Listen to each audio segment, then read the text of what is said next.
G'day battlers, and today we're going to be going through Articuno in the Ultra League and Go Battle League, but not how you would expect. We're going to be going through it because of how good my opponents are doing with Articuno. So this is like the first time that Articuno rose to prominence these battles. So I was just using my casual Swampert, Togekiss, Giratina Origin team, which, you know, has been doing great for me, easily a very positive win rate in the Ultra League. I was kind of climbing up the ranks, heading towards that rank 10, and then Articuno rolled into town, and it has been destroying my team. So Articuno with Icy Wind has a guaranteed attack drop every time you use it, and so it has just been destroying my team. It beats Swampert as long as Swampert doesn't have a shield advantage. It beats Giratina unless Giratina has a shield advantage, and it beats Togekiss no matter what, I'm pretty sure. So the right way to play it, I found that is actually you should probably, well, for my team of 3, if you ran my team of 3 and then ran into an Articuno lead, would be switching into Giratina, because Giratina can actually win out if it gets the Ominous Wind to buff. So, you know, there's a way for that to play out. Then you also need to land the Shadow Ball. So, you know, it's an odd sort of situation. But they did end up switching out into Melmetal in this situation. Then I switched out into Giratina, was able to take out that Melmetal with a Shadow Ball, throwing this Ominous Winds, but they are getting the charge move off at the same time. We shielded up just so that we can get the Ominous Wind off, because we know we basically need as much damage getting onto this Articuno as possible. It's basically just by committee, do as much damage as possible to the Articuno. Then we switched out into Togekiss to do some big charm hits, basically before Articuno could just farm up energy and throw an unshielded Icy Wind onto Togekiss. So in comes Swampert from the other team, and throwing the Ancient Power here. So in these first few battles, you'll see Articuno leads in every single one, used against me. That's basically how we are doing things here.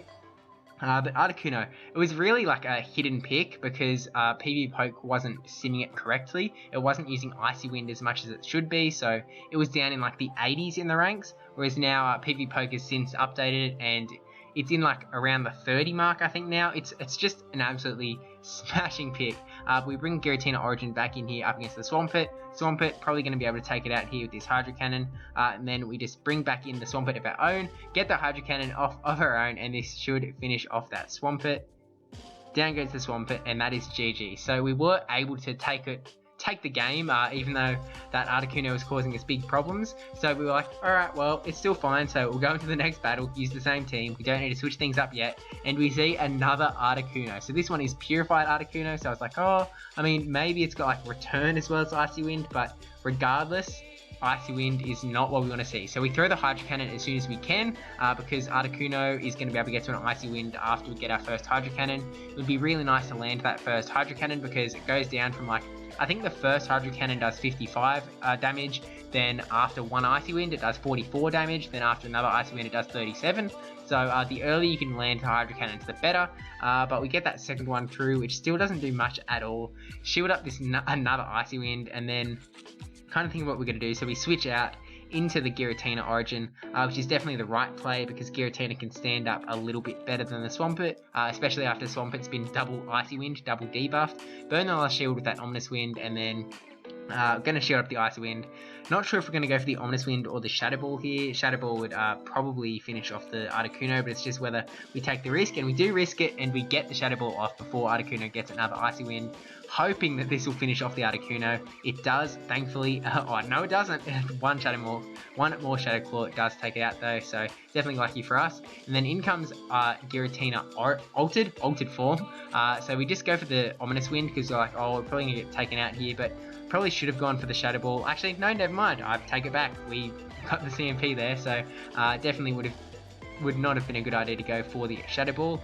Now, we have to be a little bit careful here. We don't want to get Togekiss hit by an Ancient Power, but then they actually switch out into Swampert. So I was gonna, if Giratina stayed in, I was gonna like try and sack the Swampert, switch it into the charge move, but it looks like that isn't going to be the case anymore. So this Swampert is going to take out our Swampert here, no troubles about it. And then we're just going to like hope to farm down this Swampert, get a bunch of energy going, but there's basically no chance that we can win this battle. yeah, eat that Hydro Cannon, going to do a whole lot of damage, and then a single Ancient Power is going to take us out now, and we're not going to be able to get like a barrage. We're not going to get enough damage off onto this Giratina, which is definitely, I think the Giratina altered form is the better Giratina in these early days, just because it really takes out that Togekiss so well, with like Ancient Power is just really threatening, and it actually gets the boost there, so yeah, it's GG's there. So going in again, and what do we? Third game in a row. What do we see as the lead? It's Clefable. Never mind. I actually thought there was another Articuno one, but looks like it was after 2 that we went. That's it. We bring in a Alolan Golem. We're gonna catch these Articuno leads, and yeah, there was no Articuno here, so we just have to go for the Wild Charge because it's all we're packing, and it looks like Clefable is gonna be able to take us out here. Pretty glad that they did throw the charge move because it means that Clefable using up his energy, definitely great. But now we're kind of like, well, what do we do here? We can't bring in Giratina Origin because it's obviously going to get taken down by the charms. And then we end up switching into Giratina at like the last second after we're charming down to like try and tank a charge move or something. But I've got Steelix in the back, so we're going to go straight for the Shadow Ball, hope that it goes through. Almost missed a bubble there, but no such luck for the opponent. Does burn that last shield, so not in a great situation. We're just going to eat this crunch. It will hurt a bit, but it's not going to like take us out by any means. Charge up to that Shadow Ball, throw the Shadow Ball. I don't think this will finish off the Steelix either. It's a very different game, Ultra League, when you compare it to Great League. When you like think about landing the Shadow Ball from the Alolan Marowak onto the Steelix, which is a really nice thing, but yeah, we're not in a great spot. So in comes the Togekiss. We've still got both shields, and our Togekiss is on like half health, so we go, well, better start using those shields and then hope that we can charm down the Steelix, and we're gonna have to burn another shield. So we'll see what they're bringing after the Steelix, and in comes back the Giratina, and we're done for. Basically, even if you have 100 energy on your Togekiss, you are not going to be able to take out that Giratina before the Ancient Power comes through and wrecks you. So I definitely think that I'm kind of regretting the power up that I did, powering up the Giratina Origin. At the time, I was like, oh, I'm going to swing Shadow Ball. That's like super cool. Snorlax is also an issue, whereas the other Giratina can get around that. Going in again, I was like, okay, maybe there's an Articuno lead this time, but it is a Cresselia, which is so very tanky. Like, even if this Wild Charge goes through, it is going to hurt. Hurt me because of how little damage it does. So eating a Future Sight there does do a fair chunk of damage, but not one hit KO by any means. Getting this Wild Charge off. And yeah. See, Wild Charge is supposed to be like a really good move, but Cresselia, what a tank. Oh man, yikes. Another Future Sight, goodbye Golem. We're just gonna go, okay, well, you're clearly not the man to beat Cresselia. Bring in Giratina, get some ghost damage off, hope that this can take it out. Not sure how much this Ominous Wind is going to do because Cresselia is so tanky. Does luckily take it out, so happy there. And then in comes an Alolan Muck. So we're not in a great situation. We're like, oh, I'll switch out of here, but no, because Togekiss also going to take big damage from any poison move that it has, whether it's Gunk Shot or Sludge Wave. Those are the moves, right? I'm pretty sure. Eating a Dark Pulse. Definitely going to hurt. Switching out into the Togekiss immediately after to try and like take down this Muck as soon as we can before we can get like 3 poison moves off because we had 2 shields. But in comes the Swampert, and this also isn't a great matchup for Togekiss just because we're not doing much with the charge moves at all. And then it does burn the shield there though, so at least that's something. And yeah, we're basically just relying on charms, and Hydro Cannon does a fair amount of damage to us. So it's charming away. We're going to have to burn a shield here if we want to keep Togekiss alive, which we do. Yeah, not a great situation to say the least. And if like, let's just go through. Swampert getting another Hydro Cannon off, so we have to burn both shields now, and then Alolan Muck in the back is just going to be able to take us out basically. We bring in the Giratina hoping to like finish off the Swampert, not get hit by another Hydro Cannon, get the Ominous Wind off, which will finish off the Swampert, no doubt about it.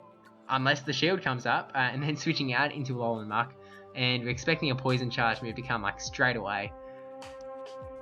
Do we play the yeah, Gunk Shot? Really great animation. Not great to see it when it's coming towards you. So going into the last, the 5th battle of 5 in this set. I think we're going in with Golem again. Yep, Golem. So actually I had it the wrong way around. It was 3 games with Golem.